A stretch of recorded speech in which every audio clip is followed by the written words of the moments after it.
सामान्य से सामान्य व्यक्ति अगर अत्यंत सूक्ष्म राम नाम और राधा नाम भी अगर पूरे दिन करेगा तो 1-1.5 लाख से ऊपर नहीं जा पाएगा। वो 24 लाख करने पर एक पुरुषण होता है, और पुरुषण होने पर जिन देव का आप आराधन कर रहे हो उनका अनुभव होता है, सूक्ष्म अनुभव पुरुषण करने पर। अब आप अगर नीचे जाकर के करेंगे 24 लाख तो आपको बहुत समय लगेगा करने में, और ये 1-1.5 लाख 2 लाख तो मैं उन लोगों को बता रहा हूं जो स्पष्ट, अब उसमें भी अशुद्धि नहीं होनी चाहिए। अब आप राधा राधा राधा राधा राधा राधा राधा राधा राधा, अब वो धारा धारा नहीं होना चाहिए, उसमें एक बीच में आपको संपुट गैप का देना पड़ेगा, वो स्पष्ट राधा होना चाहिए, राम राम राम राम राम राम राम।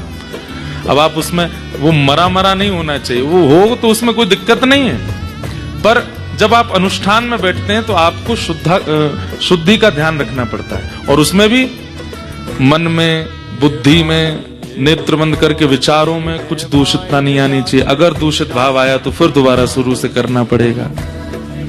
हमने 1 महीना कथा की थी नासिक में, तो वहां गायत्री के कुछ पाठ किए थे, पुरुषण नहीं किया था, पुरुषण तो बहुत कठिन होता है।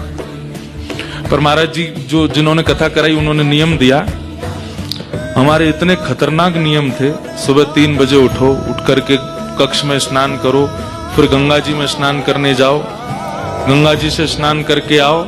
अच्छा, गंगा जी में भी ऐसे नहीं जाना है, कोरे वस्त्र पहन करके जाओ, तिलक स्वरूप लगा करके जाओ। गंगा जी में स्नान करके आओ, मौन रहना है, किसी का स्पर्श नहीं करना है।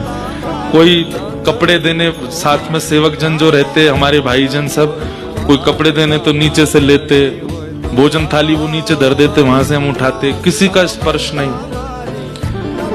फिर गीले वस्त्रों में ही आइए, आकर के फिर कम से कम 6000 नाम करिए, 6000 गायत्री करिए।